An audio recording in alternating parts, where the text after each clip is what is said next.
the best way to get to know it is by train.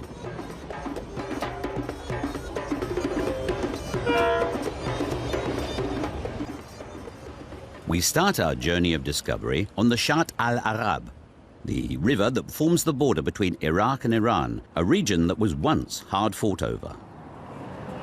The station's located in the nearby city of Khorramshahr. Our train stands alone at the platform, and we are feeling a little wary and exposed. And companies. Today, Iran is one of the few countries in which the railway is undergoing a renaissance. Assigned seating makes the trip stress-free and comfortable.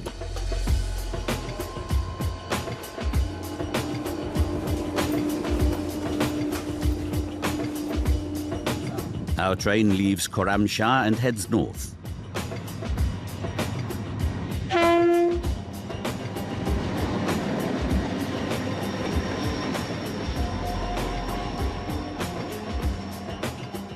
Not far from the Persian Gulf, we take the Trans-Iranian Railway on a 1,400-kilometer journey to the Caspian Sea.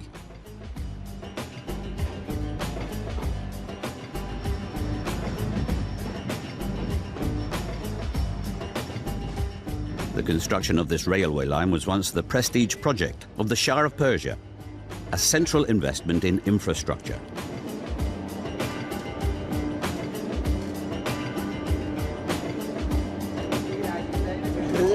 Reza Shah cared a lot about Iran's economic development. He did a great service to this country by building the railway.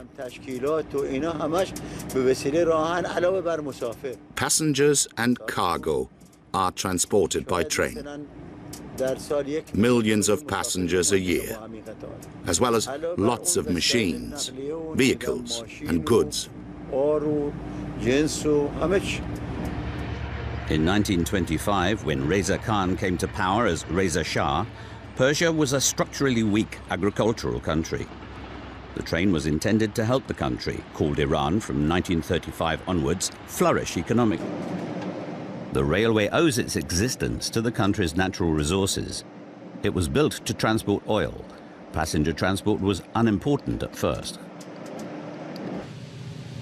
Without the oil, the railway line wouldn't have been built. Oil exports created the economic conditions for its construction. That was unusual in Asia at the time.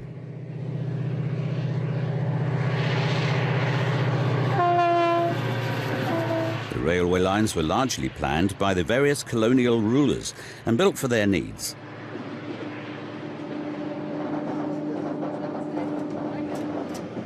In independent Iran, however, the Shah was in charge. He even raised special taxes. The money for the railway line came from a tax on sugar and tea. That way, we didn't have to get into debt with other countries.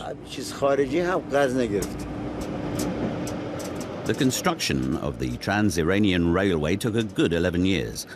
230 tunnels and 4,100 bridges were needed for the difficult terrain. It was worth it. The costs of transporting oil were reduced by 80%.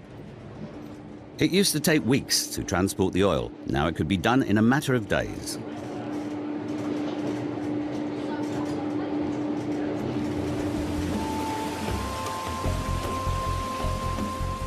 Water has also always been important in Iran. We're visiting the legendary hydraulic system in Shushtar. It's a UNESCO World Heritage Site. The water from the Gaga River was channeled to power water mills.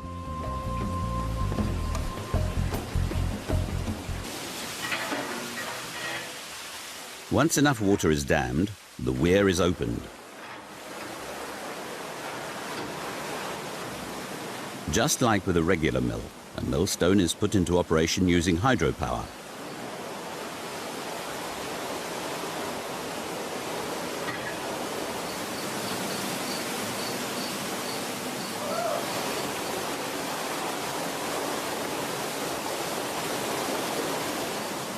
The grain is ground.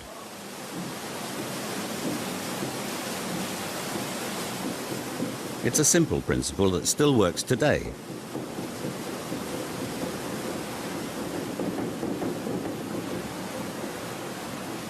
This workplace is also pleasantly cool, even when it's 48 degrees outside.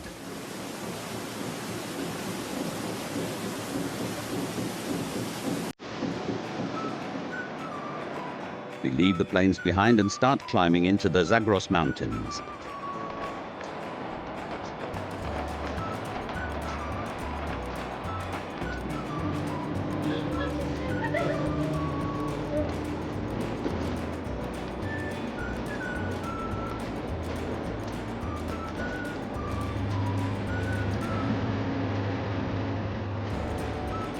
The Trans-Iranian Railway runs through the Deyz river valley for 70 kilometers.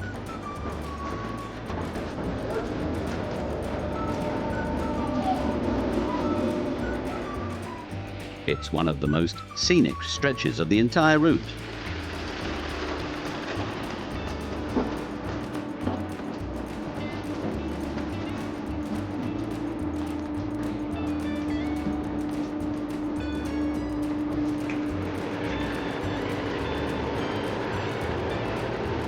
The railway has made this remote region accessible.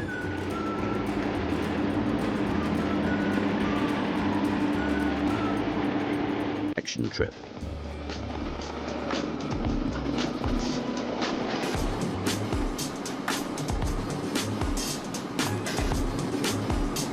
After a short journey, we're in Bishe, a very popular place.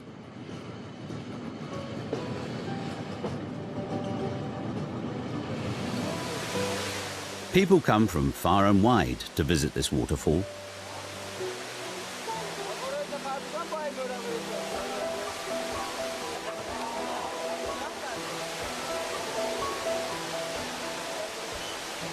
At 70 meters, it's an exciting natural spectacle.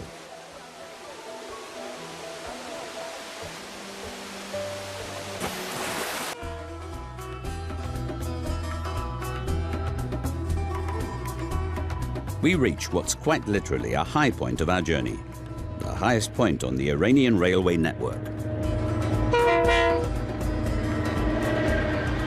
At 2,217 meters.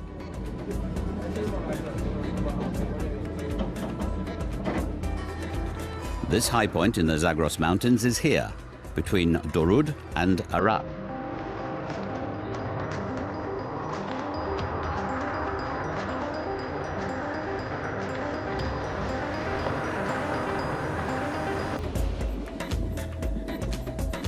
Our retired train driver's not scared, however.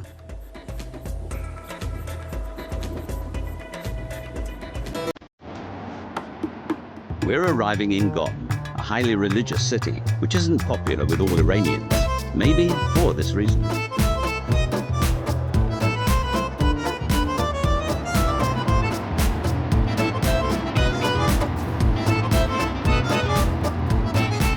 Its inhabitants are considered by many to be fanatical Shiites. There are lots of religious schools in Qom. The Ayatollah Khomeini lived here until he was exiled in 1964. After his return too, he spent most of his time in Qom.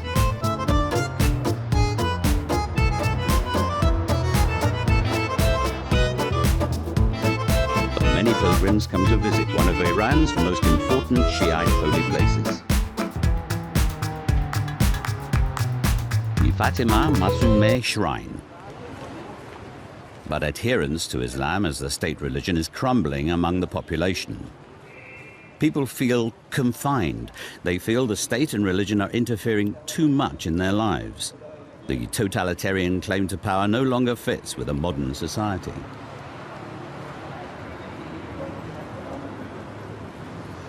Even though the people's faith is faltering, it's still good for business here. Many pilgrims come to Qom for Friday prayers in particular, and these pilgrims are hungry for sohan. Qom's said to have the best sohan. It's made of wheat germ, flour and sugar, and sometimes cardamom, saffron, oil or butter.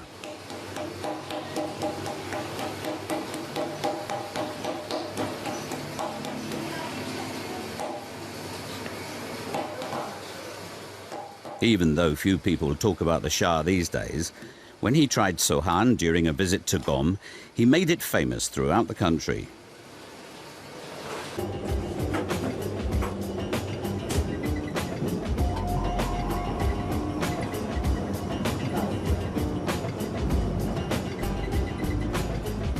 On the last 135 kilometers to Tehran. The train races through the desert here.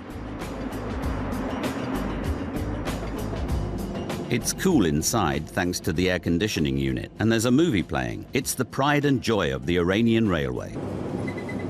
To Paradis, paradise, at 160 kilometers per hour.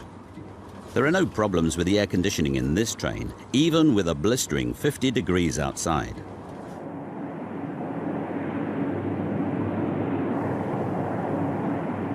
The tracks follow a historic route, the Silk Road.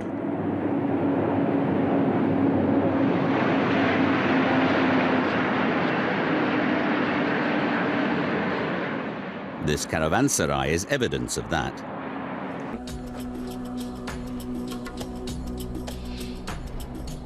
There were caravanserais every 30 to 40 kilometers along the route, roughly how far a caravan of camels could travel in a day. The central courtyard is a characteristic feature. This is where the horses and camels were looked after.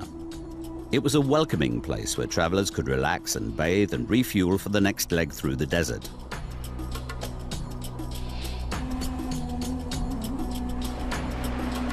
But now we're going to Tehran by express train. Travelers don't need caravanserais anymore. Now they can be gently rocked to sleep.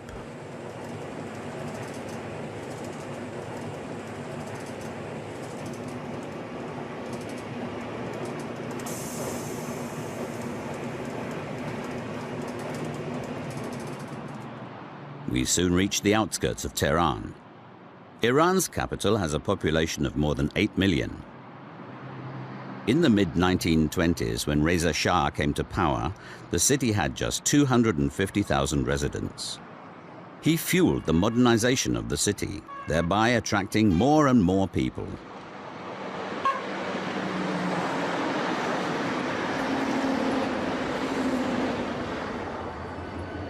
He had the main station in Tehran built by a German company.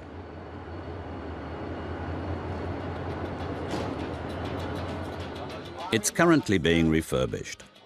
We've covered around 900 kilometers since the start of our journey. It's time for a break.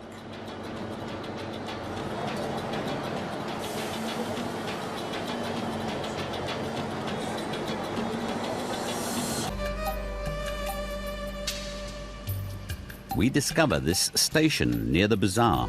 It was abandoned a long time ago. It's part of the narrow gauge railway that started operating between Tehran and the Shah Abdol Azim Shrine in Ray in 1888, making it Persia's first railway. This locomotive dates back to the old pilgrims' train. The locals called it the machine dudi, the smoke machine. But instead of using the train, the pilgrims initially preferred to cover the 9 kilometers to the shrine on foot, as they had always done. A former passenger remembers. When I was 12, I went to Shah Abdol Azim with my family. There was a big garden there at the time called Bag Tuti. The people from Tehran went there and relaxed under the trees. There was a lot of pushing around when we wanted to board the train. They were elbowing each other as they climbed onto the train.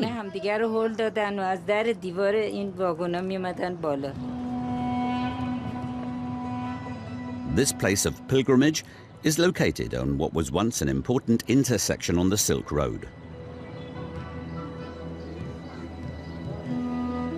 It has existed for more than 1,000 years and is the 4th most important place of pilgrimage in Iran. It's a holy place for Shiites.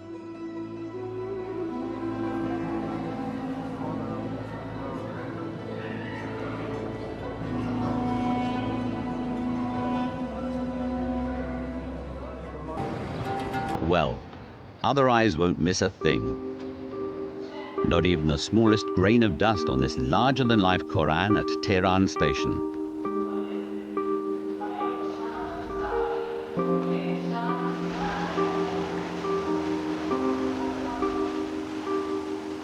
Passengers can't get onto the platform without a valid ticket.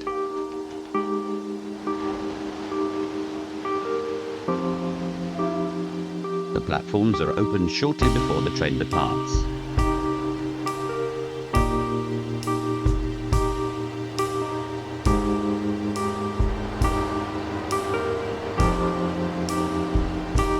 This train to Bandar Turkmen on the Caspian Sea also has allocated seats.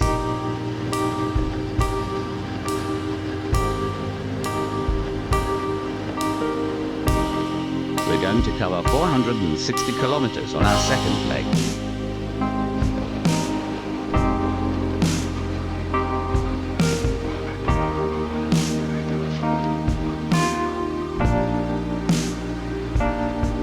Greater Tehran is home to more than 15 million people. The foothills of the Alborz Mountains, not to be confused with the Mount Elbrus, the highest mountains in the Caucasus Mountains, point us north.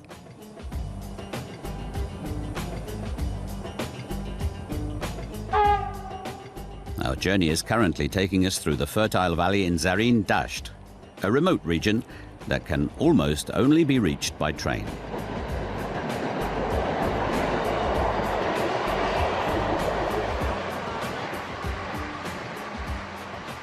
Many Iranians haven't seen this splendid landscape before either. But there are many other reasons to prefer the train to a car. We're from Tehran. We want to get to Shirga. We take the train because the roads aren't safe. There are lots of accidents. The train's safer. The train continues to climb almost imperceptibly.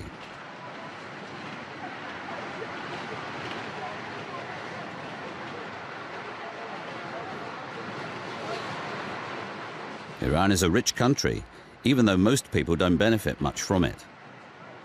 They're suffering under the economic sanctions and high inflation.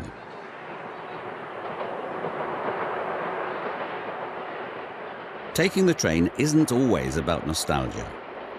Iran's north is also rich in natural resources.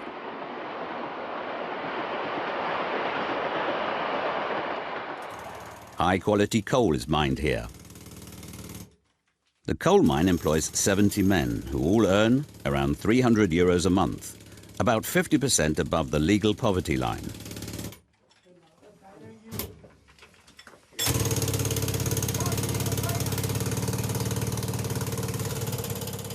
It's not a lot if you consider the strategic significance this mine once had.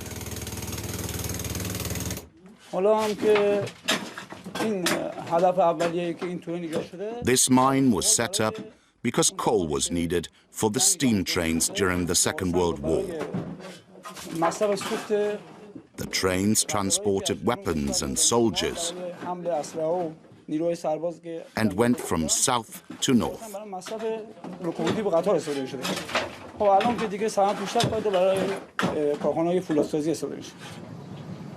These days, the coal is used for non-military purposes, such as iron smelting or just heating people's homes. But during the Second World War, the coal was used by the Red Army in its fight against Nazi Germany.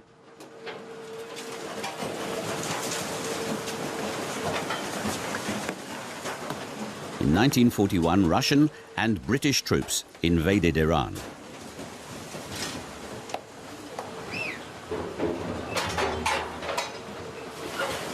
They confiscated the Trans-Iranian Railway, which was quite new back then.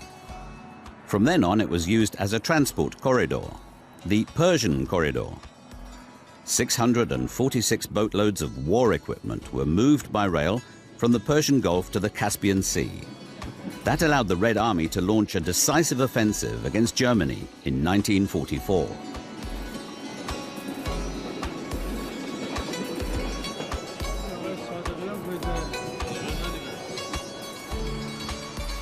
The heavy military trains needed a lot of coal. They had to negotiate differences in altitude of as much as 2,000 meters. Beautiful structures, such as at Guduk Pass, made it possible. After a few minutes, we reached the pride and joy of the Iranian Railway. Veresk Bridge. Because of its significance in the Second World War, it's also called the Victory Bridge. 120 meters tall, it's the highest railway bridge in Iran. Walter Eigner, the Austrian engineer who built it, is buried in this small cemetery within sight of the bridge.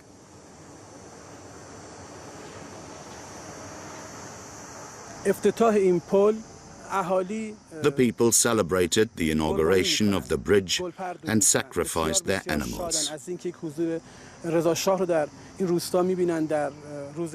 They were proud that Reza Shah had come to their village. Many important people came with him, including from the military. They all wanted to see whether the bridge was stable. It's said that the Shah forced the engineer to stand under the bridge with his wife and only daughter as the first train crossed it. They would have been the first people to die if it had collapsed.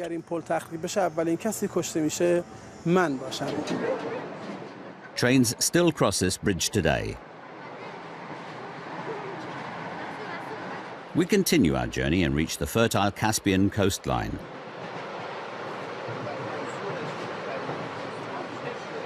Rice is a particularly common crop here. The quiet sounds are evidence of the hard work on the fields and of the dreams of the women doing that work.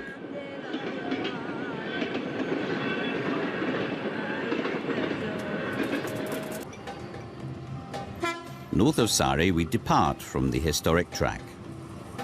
There was once a 128-kilometer test track here, built under German supervision. The aim was to collect data that would help estimate the exact cost of building the railway.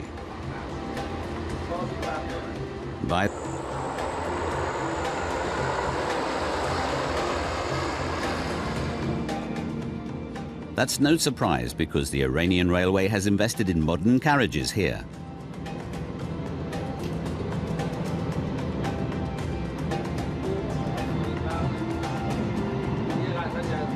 It's good for the train staff, too. We reached the terminus of the Trans-Iranian Railway in Bandar Turkmen.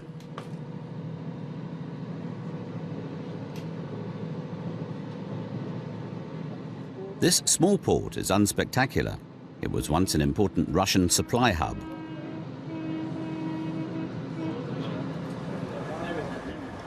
The temperatures here are more pleasant than in southern Iran.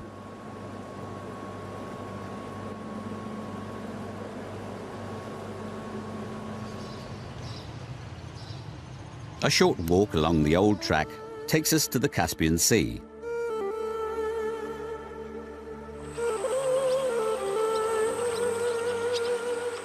Trains haven't passed this way for a long time.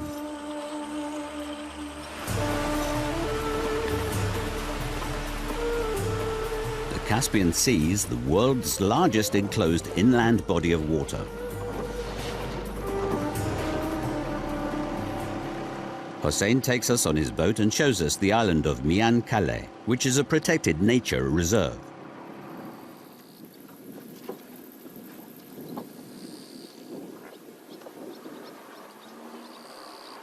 Wild horses roam free here.